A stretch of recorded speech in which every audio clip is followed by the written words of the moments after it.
Welcome to the Social Selling Podcast by Linking into Sales with myself, Martin Brossman. And I'm Greg Heyer. And Elise Archer's off making money and helping clients and doing amazing things. So she's not with us today. We're working to arrange her schedule. She has one of her top clients who wanted our time spot. I don't know, something about making money. I don't know what the issue is. Yeah. But we got a great show today with Kevin Thomas Tully and excited to go get started with it. And Greg, I'll let you go over our tip and information and take it from there. Yeah, you know what? I think today would be a really good day to kind of just mention this new feature that nimble.com rolled out. I know you've played around with it a little bit, but why don't you go ahead and just let folks know exactly what this is? Because there may be a couple Nimble users who probably listen to the podcast. Well, yeah, it's very exciting because in social selling, there's always that point where you've really earned the right to directly contact the customer, but then you can't get their email or phone number. And Nimble offers a new service called Prospector, and it's I had the honor of being able to pre-test it and check it out and talk to them and answer questions. And it integrates where you can, if you can't find their email or phone number, you can use it. It uses integrated, I believe it's a machine learning system. We're going to get John on the show to go into details, and we'll look up and find the highest probability of an email, and if there's a phone number, it'll get you that as well. And that's, to me, something that Greg and I know we have seen is a problem. And I'll look up people who want me to connect to them on LinkedIn, want me to call them, and somehow they don't have their phone number on their LinkedIn. And this would be a way to get that information. So looking forward to it. We're going to bring John back on the show, and very excited with Nimble. So it's excellent. And of course, John says, I'm not going to talk about just what we have. I want to give value. So it's going to be a real added value show, not some type of infomercial, and looking forward to talking about that. And also how products like this are rolling out, more of them. So that's what I have to say. And we'll put in the show notes a link to learn more about it. All right. Very good. All right. So we have also I think that's probably the extent of what we have. Oh, wait a minute. There is one more thing.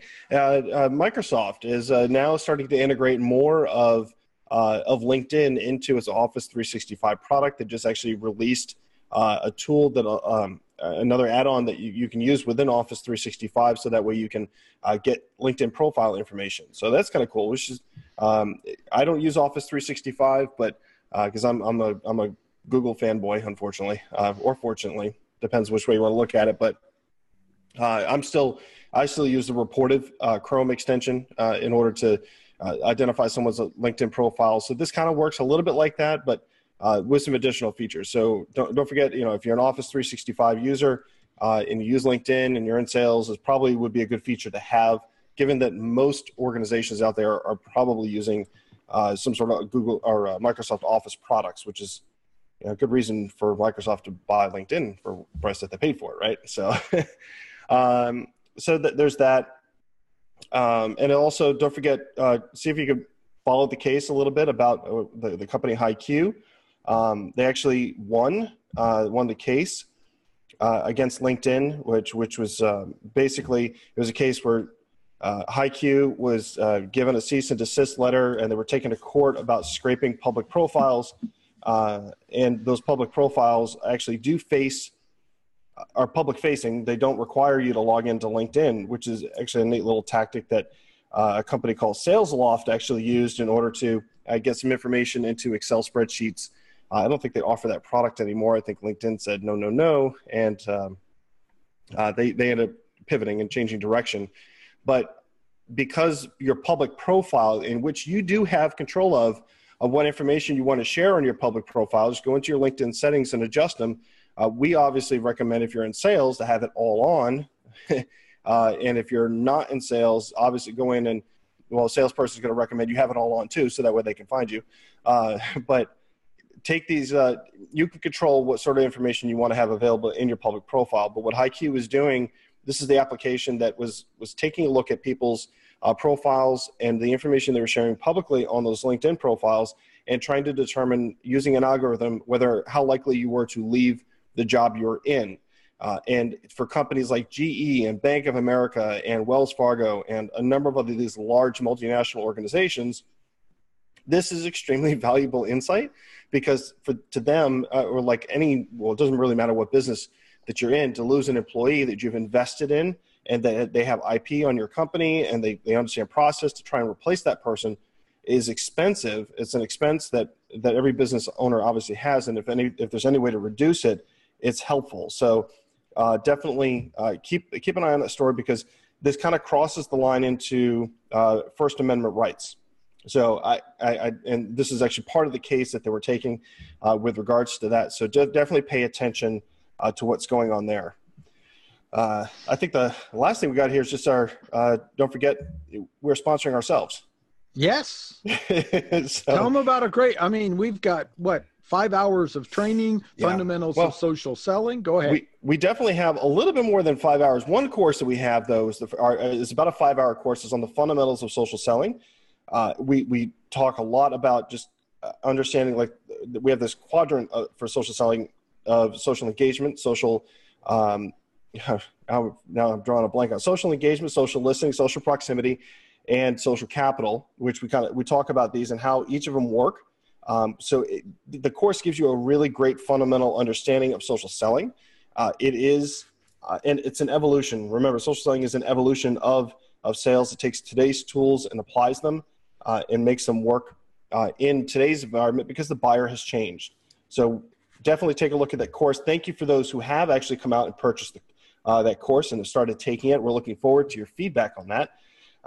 And of course, if you're a listener, please reach out to us directly, either on LinkedIn, or you can reach out to us on Twitter. You know where to find us. If you are not connected with us on LinkedIn, personalize the invite and say, hey, thanks for the podcast. We'd love to try the course, and we will send you back a special offer. Yes, a really cool special offer.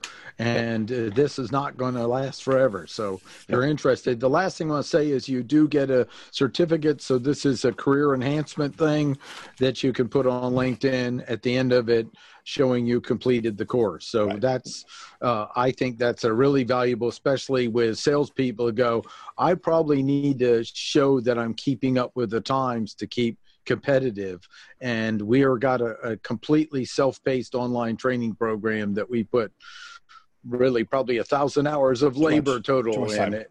Yep. And it's excellent. So that's it. Yeah, we have a tendency to kind of overdo it, right? Don't we? Yeah, well, we just kept hammering until we were satisfied this was high value. So this was, we didn't go, okay, let's just throw this out there. And I want to say we put huge amounts in it. So I want to move on to our exciting topic and show, and returning guest, family member, ally, and great guy altogether. The topic is buyer's intent, the new standard in sales data. And I want to do a little intro for Kevin. Kevin, excited to have you back, and excited to have you now that we're recording on the Zoom platform. You know about it. You've even been helpful in giving us tips on that too. So I'm going to take a minute, give a little bio of you, and then we'll get you live and all your gold today. Kevin Thomas Tully is a global recognized social selling and big data strategist who employed the principle of social selling long before the term entered the popular business conversation, and we can testify to it because we've been in conversation with him. A John Hopkins trained scientist, Kevin has applied predictive analysis and data mining to the sales process for more than a decade, with a gain strategy and market advantage for leading brands worldwide. In his current role as Global Director of Social Selling Operations at Creation Agency, is that right, Kevin? It is Creation Agency, yes. Great. Kevin drives sales and marketing enablement strategies and revenue growth throughout digitally savvy organizations. And yes, I did read it because I didn't want to miss anything. And Kevin, it is just so fun to have you on the show again. Great to have you. Well, I really appreciate you guys inviting me back, because of all the podcasts and videocasts and places that I get a chance to talk to people, this is absolutely my favorite place to be because, as you said, Martin and Greg, you guys are family to me. And I really can't thank you enough for being on today. Yep, you're a great asset. So I'm going to begin with, let's just talk about defining what is buyer intent, why is it important, and what are ways to find it out. But let's just start with your definition of what are we talking about, and if you don't mind tying it kind of into the buyer's journey, or what Sure. word you use like that, versus the old stuff them into a funnel approach. Go ahead. Absolutely. And before we get onto that, I just want to go a little bit one step further. For those folks who know me and for those who don't, I just want to backtrack a little bit. If Martin did a nice job of reading a little bit about my background, and mostly I'm known for social selling, but as Martin alluded to, I'm a Johns Hopkins trained scientist.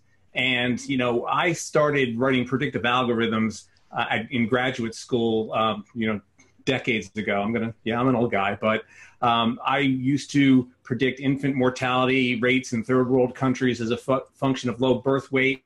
From then, I moved that along to predicting elections. And then when I was doing political consulting, and then after that, I moved into sales and marketing and applied those same principles to predict outcomes for sales teams and marketing teams to get the best chance of winning deals. Now, predictive analytics at the time, that was cutting edge, but all you hear about these days are AI this and AI that, and machine learning this and machine learning that. So data is taking on kind of an evolution, Martin and Greg. You know, we've had stagnant data in sales. If you've been in sales as long as we have, you know, you go and purchase a list, and way back then you'd call the list, and then as email involved, you email that list, and those lists really weren't that good. And then, you know, predictive came along and they got better because you had a better chance of contacting people based upon a number of factors and variables. And now we're at the new standard of data, which is buyer intent. And buyer intent data essentially is any information about your prospect activity that occurs outside of your digitally owned properties. And why do I say outside? Because, you know, most companies have tools and software in place that can monitor your prospect activity on their own property. So for the sake of argument, we're going to talk about the things that you can't see, you know, across social media, across websites, and always across the dark web, because the dark web is fun and interesting, right? So we're talking about your prospects, what content they're consuming, who they're interacting with on social media, and what conversations they're having. Because wouldn't you like to know this information? Would it be valuable to you, Martin? Would it be valuable to you, Greg, if you knew what your prospects were doing before you engaged them? And that's what this data shows. I mean, if we're going to relate this back to social selling, and Greg, you talked about, Martin, you talked about one tool, you talked about Nimble and what they were doing, and Greg, you talked about HiQ earlier on in the show. There's a little bit of elements from what HiQ was doing, scraping the data, and what Nimble is trying to do in finding out the email information. Buyer intent does all that stuff. Mm-hmm. Buyer intent is what HiQ was doing, what Nimble is trying to do, what Predictive was trying to do, all that on steroids. I mean, it's been said that social selling is intelligent prospecting. Well, buyer intent is the engine that fuels social selling and your sales and marketing process. Again, I want to be clear about the difference between data, because not all data is created equal. Talked about stagnant data, talked about predictive data, and you're going to hear things from companies that are IP-based data, okay? So what's IP-based data? They're going to describe that activity on a company level. So Greg and Martin, what is your dream company that you'd want to get in touch with or you'd love to do business with? I would say any sales organization, you know, or any company that has a significant sales organization that is going to be using, you know, digital. Okay. You know, you're going online, and they could have an inside sales team, anything like that. Okay, so I asked that question. Inevitably, most people are going to say Google or Apple, or you know, if the other folks are going to say, you know, older generation, and I'm going to discriminate for a little bit, they'll say IBM or GE. So the IP-based data companies, they're going to describe activity on a company level. they're going to talk about surging. And there's several companies out there, and, you know, I don't want to name, you know, Tech Target, Boombora, Lead Forensics, and Mintico, because, you know, that would be wrong for me to talk about them like that. But they'll talk about surging, and they can only describe activity on the company level. But really true buyer intent data will describe level of activity down to the prospect. You will get first name, last name, company name, email, their role, their verified email address. You'll get geographic location. You'll get their social URLs. And you'll get what they did on the web. You'll get what they did on the social media. Did they interact with a particular piece of content? Did they interact with a competitor? Did they follow somebody? What websites did they visit? That's the power of buyer intent data. Now, maybe you guys can help me out with this statistic, because I've heard it for so long, and you know, shame on me for not researching it before I came on the show. Mm-hmm. What is the statistic about? Is it 67%? Is it 78% of that prospects are through the buying process before they engage with a salesperson? Yeah, it's Gartner's number or CEB's number. That was 67% of the way through the buying cycle before they actually pick up the phone and contact the sales rep. Yeah. Exactly. And then I know from Forrester that 82% of buyers have viewed at least 5 pieces of content from the winning vendor. And I also know from CEB that the amount of people on the buying committee has risen from up to 6.8 in enterprise deals right now. Yeah. So if you think about that, you've got all these people making the buying decision. You've got people viewing all this different kind of content from the winning vendor. Wouldn't you like to know who's performing this activity? How valuable would that be to have that information before you're contacting that particular, not company, but decision maker? Because if someone tells me, and I know I'm going to jump around a little bit. I know ABM is the big hot thing these days. So yeah, yep. I'm going to drink my own champagne. We practice that creation agency. Mm-hmm. But are you going to tell me I'm going to contact somebody at Google, or am I going to contact John Smith, VP of Sales? Well, Google's a bad example, but to use your example at that sales company, John Smith, VP of Sales at ABC company, who's performing a particular action, researching your content on a repeated basis, interacting with your digital properties on a repeated basis, showing intent to buy. Or even better, what if he's researching your competitor? Oh my gosh. What if he's already down the sales journey with someone else with whom you are in competition with all the time? Yep. Wouldn't it be great to go in with that knowledge, armed with that competitive knowledge, and steal that deal from a competitor? If you're a salesperson, nothing could be sweeter than that. Right. There are a few things on this. One, I want to make sure we've clearly defined buyer's intent. So I'm going to share my idea about what it is you get enough data. First of all, you've done your homework to identify the persona of your customer so narrow, you're narrow casting to start with. Second, in the buyer's journey, you should be asking the question, what are they doing before they ever even consider my product or service? What's going on? And that should be rich and fleshed out. And buyer's intent is pulling on that data, in my view, and then attempting to extrapolate where are they going to go next, so I can meet them on the journey even before they realize they need my product or service. And Kevin, correct me if you disagree or something else, because I think we need to make sure that fundamental is clear, because there's still people waiting to catch the customer request and give them a pitch. And to me, that's the failure area of sales. They need to be way ahead of that now. You are almost correct, Martin. Okay. Where you dropped off was there's not a predictive element into this. There is an actual recording of actions that have taken place that show what your prospect or buyer, what you said in the first part is correct. You've identified who your ideal prospect is, who your ideal buyer is, what any kind of specific keywords or actions that take place that you can track. This is an algorithm, essentially. The data is going to react to an algorithm. And that data will show up in a report. You'll take a look at your data and say, okay, well, I've got John Smith here who is in one of my target companies, who's performed these actions. And based upon that, I am looking at this as a salesperson, or I'm looking at this as a marketing person, and I need to perform action X based upon what your particular sales or marketing process is. Now, there are some best practices and worst practices. And, you guys have been doing this for a while, and spamming, connecting, closing, cold calling people without a reason. We've gone over this in other shows, and I'm sure you have, ad nauseum. Mm-hmm. But the data is only as good as what you do with it once you get it in your hands. It's a treasure trove of goodness, but I have seen people take that and just grind it into the ground.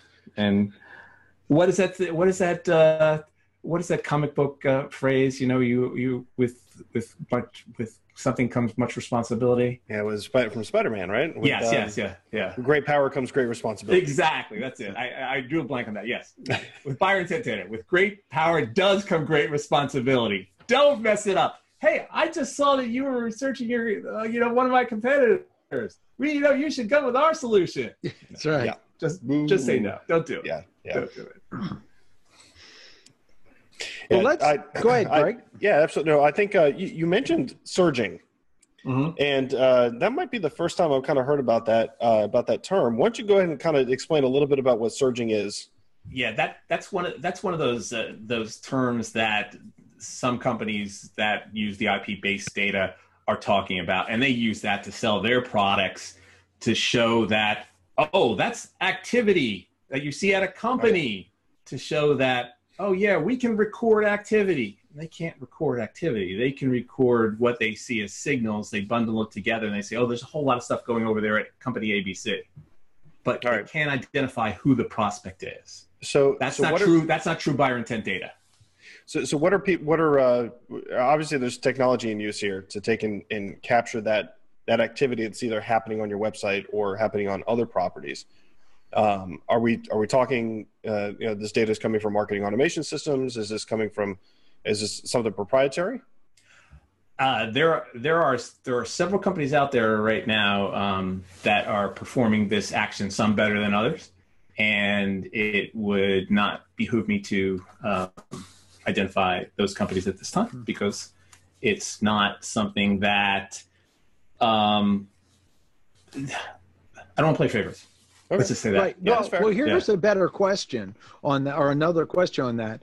How does someone, as a salesperson, shop and identify a good company? What are the signs they should be looking for getting the best buyer intent? Because you and I know everyone's claiming they're a master at social selling now.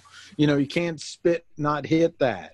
And the question is, we have a responsibility of teaching people what it is, because some, we know in sales, they pretty much treat it only as a prospecting tool. And that's like, my gosh, that's the tip of the iceberg of what social selling is. So I want you to tell me, how would someone, without identifying these companies, how do you become a good consumer in finding a good tool for buyer's intent? Is your data live?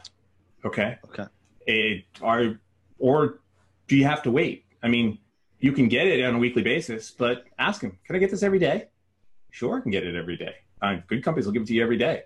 They don't have third-party workers in foreign lands like China who are manually searching and pulling the data, or in click farms in some other third world country doing it. Mm-hmm. They have actual algorithms that are performing the action. Does it go down to the prospect level? Okay. Again, you'll hear that term surging. That's just nonsense. Okay. That's IP based. It's not IP based. You want to actually track individual actions. Is it limited to social media? Or is it or the better companies will perform across social media and the web? Okay. You have to have a full spectrum of analysis available, and it has to go down to the prospect level. Again, first name, last name, company name, role, email address, social media URLs, geographic location, and, do you get the contact telephone number? I mean, come on. Yeah. ask for everything. If you don't get everything, you know, you get what you paid for. Yep. That's good. That's it. So one, real-time data we got. Another one is, is it going beyond just scraping social media, right? What's available there? And does it get granular enough to give me name, email, phone number, and titles? There was one more item you mentioned. Oh yeah. What was the other one? Geographic location, type of interaction, right. and phone number. Right. Good. Go ahead, Greg. So we have this tool in place. Right. How do we make it part of our routine? How do you make it part of your routine? Okay. Well, the best way to do it is I like to go ahead and as a salesperson or a marketing person, I want to personalize my outreach, or I want to personalize my prospecting, or I want to personalize every interaction that takes place. So I have, let's just say I've got a spreadsheet of buyer intent data, for example. Okay, and I can upload that into Salesforce, or I can upload it to whatever CRM that I have. And I am going to make sure that I don't commit the cardinal rule of sales, which is I will never go into a meeting unprepared, unlike I did on this podcast, of course. But I will never, ever send a blanket bunch of emails, phone calls, social media messages, any kind of communication that is not personalized. Okay, I am going to say amen to that. Okay. Leave that to marketing. Yes, because well, you know, that's a great thing about buyer intent data. It's agnostic. Sales can use it. Marketing can use it. Marketing can get a better reputation with sales for using it. I mean, let's face it. I don't like to say bad things about marketing. I've been on both sides. I've been on sales. I've been on marketing. You know, marketing gets the reputation, or unfairly, of, and I like to use the analogy of, if you've ever been in the subway for DC or any kind of major metropolitan area that has a subway system, and you'll see those folks out there who are playing music, and you know, sometimes the musicians are pretty good, or even in above ground, for example, and they have a hat out there and people put coins in there. But let's just say, for example, instead of coins, they're tossing business cards. Okay, so marketing collects all those business cards and they throw them over to sales. Look, I got leads. They're leads. Why? Because somebody filled out a form on the website. For what action? And how do we know that's good? It's the same principle. With buyer intent data, at least we have some trackable actions. And the best part about this, Greg and Martin, we can see repetitive actions. So repetitive actions, again, I'm talking gold standard. You can see that people are actively and consistently researching a solution, a product, a competitor. And what would you do with that information? You want to talk about the sales crystal ball? Let's just hang it up right now. I got the answer to the test before we even started. I mean, I get excited about this stuff because, you know, I'm a data guy. And if someone is telling me what you're doing, I mean, let's face it, our benevolent overlords at Google track us everywhere we go. If you don't like it, don't go on the internet, put on your tinfoil hat, and just go off the grid. You're getting tracked anyway. Embrace it. Use it for good. Don't use it for bad. Use it for good. What's worse, Kevin, is one of the TV shows proved that tinfoil hat actually amplifies the ability to pick up your brain waves. So it's really bad news. Oh, crap. I better do something. I'll be right back, guys. I got to go change my foil. That's right. Excellent. Well, I think this is an important piece to understand and also make sure they're thinking out here in this realm. Because what I've noticed is when I'm in a classroom working with people and I go, what is the thing happening before they even consider your product?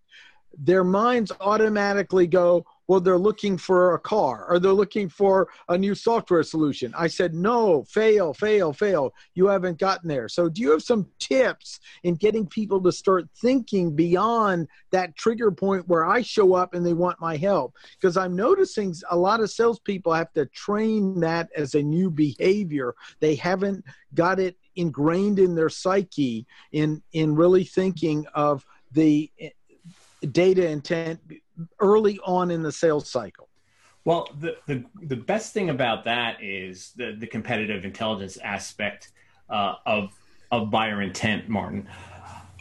We are so ingrained right now, and we're moving away from that because, again, as I said at the top of the show, everybody's into AI.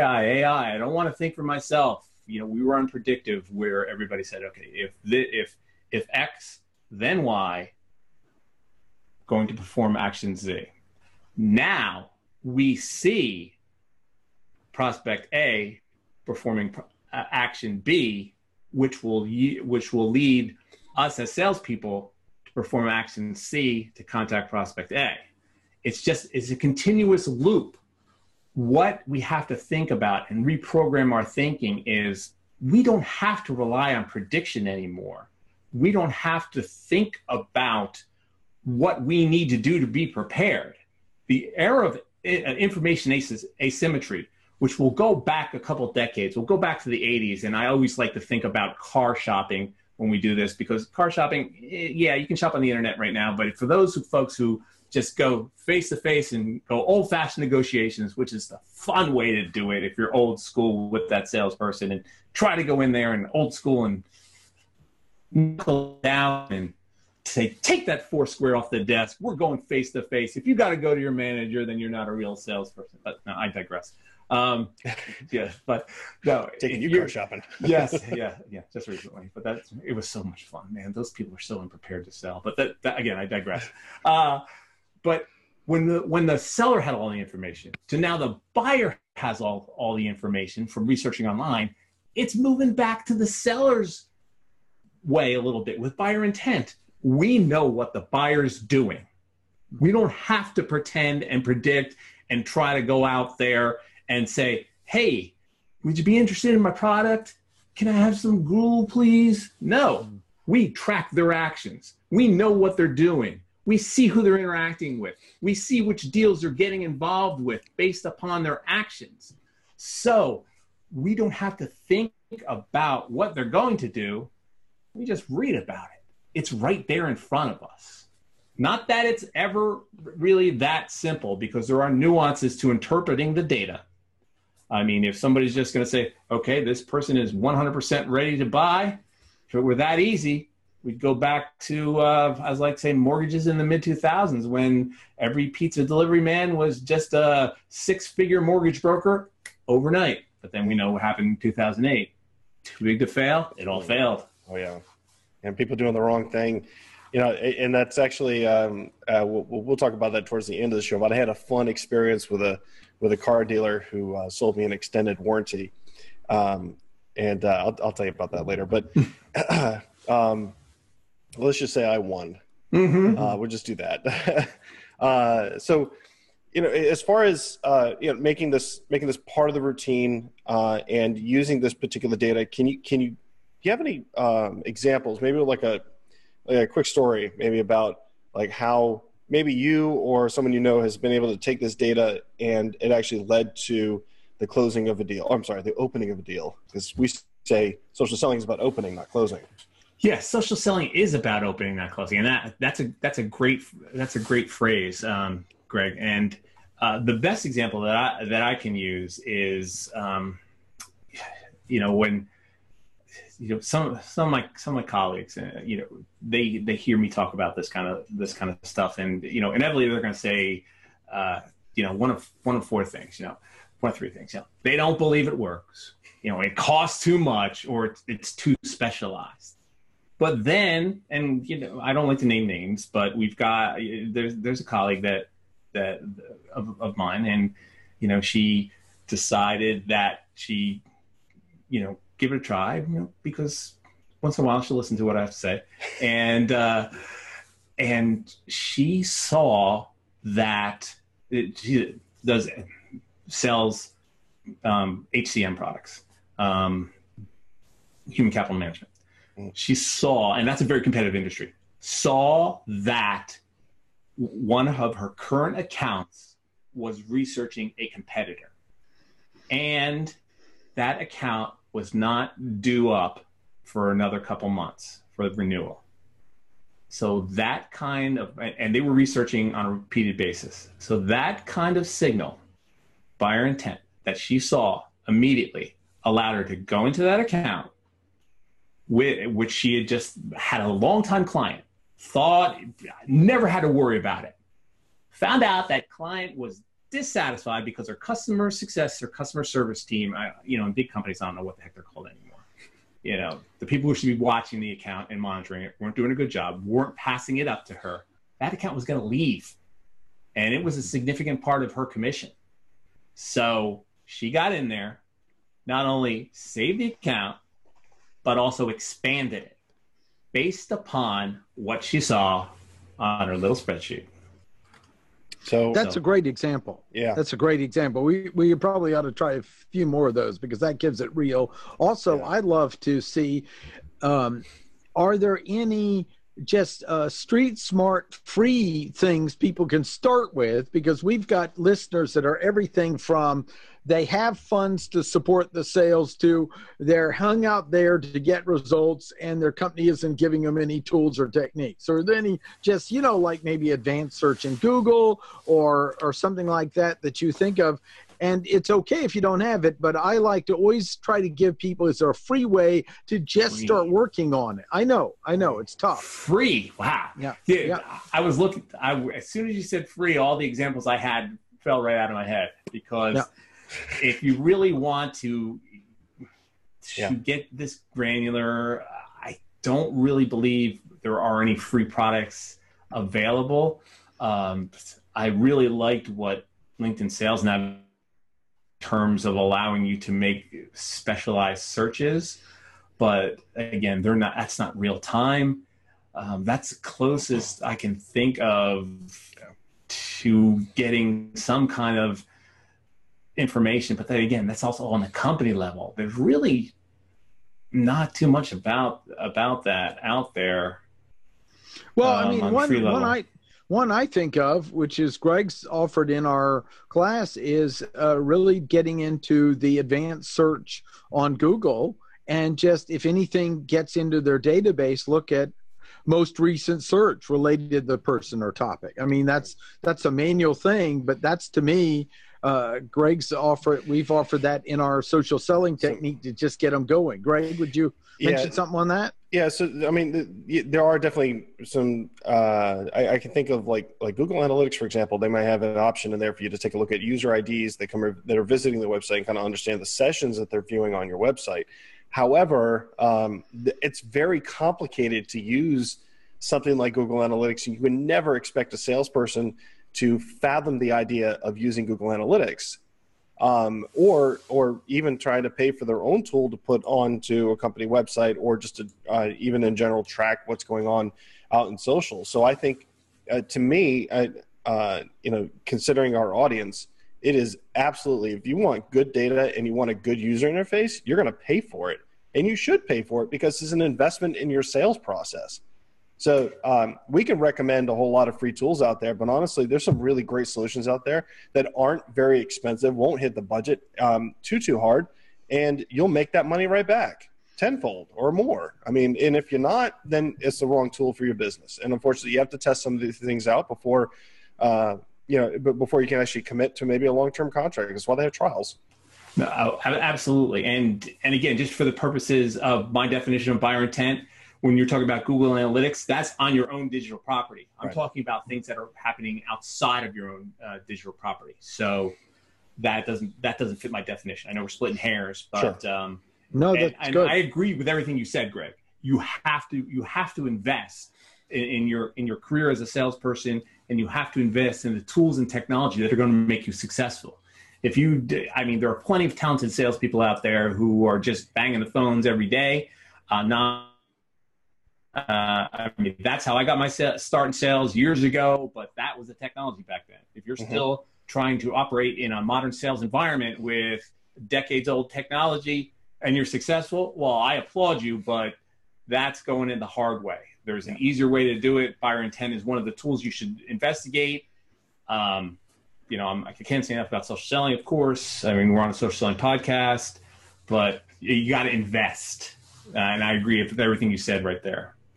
All right, well, let's add one thing. Where's our starting price range and going up? Let's get at least our listeners knowing what do they need to commit a month to get serious with this. I have a number, but I'll let Kevin, you're the guest. I'll let you pick that first. Let's see. If you want to get serious about this, talk to your sales manager. I mean, why don't you, how much is your product or service worth per month?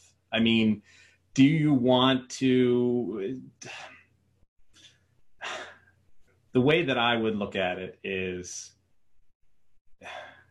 if you want to invest $1,000 per month on buyer intent data, let's look at an annual basis. If you invest $12,000 a year on buyer intent data, what kind of return can you expect to get on that? Well, how long is your sales cycle? How much does your product cost?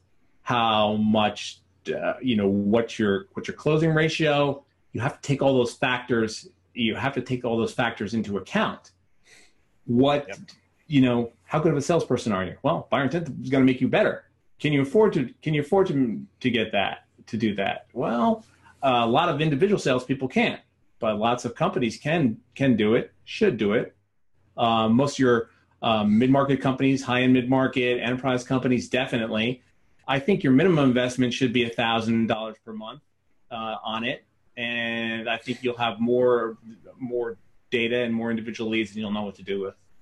I think going back to your previous story about your colleague who ended up figuring out that one of her accounts was about ready to leave. I think it's important to remember that this isn't just a let's acquire a customer tool. This is a retention tool, and we all know, there's a method for retention here. I should say it's not a retention tool, but looking at buyer intent for a renewal, for a land and expand approach, for anything like that. It sounds like it can complete the entire process, and it kind of fits in very well with the fact that social selling is about opening, not closing. So, and we've said this before, that sales has to stop thinking backwards, stop thinking about closing all the time, because what you should be doing is opening, because all of those accounts that you're bringing in, someone else in your organization is trying to keep it open, right? Mm-hmm. At least we hope. So I think the investment that sales make can actually probably split the budget with customer success or customer support or account management. This is why we're kind of seeing that the need to kind of meld these teams together and kind of break the silos a little bit, where everyone kind of gets put into, you're going to do sales, you're going to do account management, you're going to do onboarding, you're going to do marketing, and they're not talking to each other. But if you can take and share buyer intent data across the silos, I think, again, we're going to see more alignment within the organizations and actually end up with healthier revenue and healthier companies. And I absolutely agree with that. And I couldn't have said it better myself, Greg. Well done. One more. I think that's great. That's why I wanted a ballpark number, because someone sitting here never heard of it. This is a new information. Go look. You really want, if they can invest $1,000 a month in tools, and it would just probably at least double productivity, Kevin, in my view, this data, if not a factor of 3 or something. Is that worth it? Now if we're selling shoes, may not be. That's a lot of shoes, but if we are selling something that we get a customer, it costs money to get them. And then we also want to keep that data for retention. And I think the intention in watching their behavior for intention, this is our point about treat the closing as an opening. You're watching it through the whole process, and that social selling is the entire buyer's journey, including after the sale. In fact, after the sale, we'd to say is the starting point to pay attention to, is the next level for other opportunities. So I think that's excellent. Now, I had one more question that came to mind. I'm a salesperson. I'm listening to this show. I go, wow, this is good data. How do I convince management and sales to consider giving me better data? Of course, number one, exceed your quota in the group so they'll listen to you. But what's your other tips of how to sell this to management and marketing if they don't have this type of data available? Well, again, data is numbers and numbers are data. So I'll just I'll just talk about a couple numbers that we've seen. We've seen an 82% increase in sales velocity and a 50% increase in pipeline conversions. Some typical use cases: you get in deals early, land and expand that Greg has talked about. My favorite, of course, is stealing the deal, snaking the deals from your competitors. And you know what? If you really wanted to be an enterprising salesperson, sell the data to your friends. Wink. Sounds good. Sounds real good. Well, that to me is excellent. And this has been a great show. I want to give you time, Kevin, to tell people how they can learn more about your stuff. You're doing a fantastic job of generating useful added value stuff and curating excellent stuff. We've known this for years on the show. So I want you to take a moment and tell people how they can get more of your great information online. Well, the easiest way, I'm pretty much Kevin Thomas Tully, everywhere except for Twitter because they ran out of characters. So on Twitter, I'm Kevin T. Tully. That's Kevin Tully. But on LinkedIn, it's Kevin Thomas Tully. On Instagram, it's Kevin Thomas Tully. On Facebook, it's Kevin Thomas Tully. And just Twitter, it's Kevin T. Tully. The T stands for Thomas, obviously. You can email me directly at ktt@creationagency.com. That's ktt@creationagency.com. If you have any questions, and if you want to connect with me on LinkedIn, just go ahead. Write me a personalized message, and I will connect with you. Just hit the connect button, and I will ignore you because if you don't take the time, why should I? That was it. A personalized notice, and not a personalized pitch. Right? Yeah. And it's okay to look at your profile and mention something, even if it takes a moment and it's low contrived. You took the time to look at their profile. Even if you say, "Hey, Kevin, heard the podcast. Want to talk to you some more?" Yeah, fine. That's a start. At least you took time to write something. You didn't just go spam. It can take less than 10 seconds to write something, and don't overthink it. Overthink it. I mean, I've probably got 100 connections sitting in my box that I'm never going to answer, and I'm too lazy to clean them out. I just look at them every day and just shake my head. Why? Why would you just do that? Why? The biggest pet peeve of the professional network. That's right. Oh, yes. Without a doubt. Yep. Well, excellent information. We are going to look at possibly including a tip from Elise as a video tip. So if it's available, it will follow next, and then we'll come back to wrap it up. And we're working to integrate all of us with different schedules and lots of demands to keep going on the show. And that's in work, but she sends her regards anyway and is looking forward to listening to it. I just want to mention, do reach out to Kevin. He's got great information, useful data. We want to also hear your comments on what you like about the show. We also love reviews. If you like us, get on iTunes or something else and write a review. Make sure to check that out. That really makes a difference. In fact, someone said, I enjoy your show and other information. I'd like to have someone on the show. I want to give a hint. Write us a review and I'll notice you more. I mean, how much effort, if you really listen to the show and you want to get your person on it, write a review on the show, you would go up tenfold in my priority list. So, that's us help you. Yeah, help exactly. I mean, I don't even care if you complain about something on it. You cared enough to make that effort. If this is important, because we are really one of the leading on Google social selling podcasts. The other thing is I want to mention our training, socialselling.training. Check it out for the program Fundamentals of Social Selling. This is something we really put our heart and soul in. Our listeners, our first adopters, are going to get resources. We will be rolling out a classroom time. We're working out a detail that'll work with us after we do the formal launch. So it's right now in a soft launch. So check it out, socialselling.training. Scroll down, you'll see Fundamentals of Social Selling.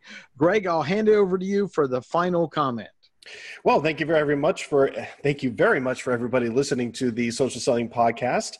You can definitely find us on LinkedIn. Definitely follow our company page for the occasional update. Connect with us as well, but personalize that invite so that we know that you're a listener to the podcast, because we'd like to know, of course, who you are. Don't forget to follow us on Twitter. Engage with us. You can find us both personally and also follow linking in the number 2 sales on Twitter. We have some great curated content that we put out there to keep you well informed with what's going on Twitter. It's not just for voting for someone on The Voice. And then don't forget, like us on Facebook as well. We have a couple different pages. One, you can kind of tap into some of the past podcasts, and then also get some great content from us. We share a tremendous amount of information that we find valuable that can help you become more successful in sales. That's our commitment to you for listening to us. So we're going to be your filter. We want to be a resource for you to become successful in sales. So let's do that. Anyways, thank you very much for listening to the podcast. My name is Greg Heyer. Martin Brossman and Kevin, great to have you. All right. Great to be here, and thank you so much. I had a great time. All right. Well, thank you, and have a great day.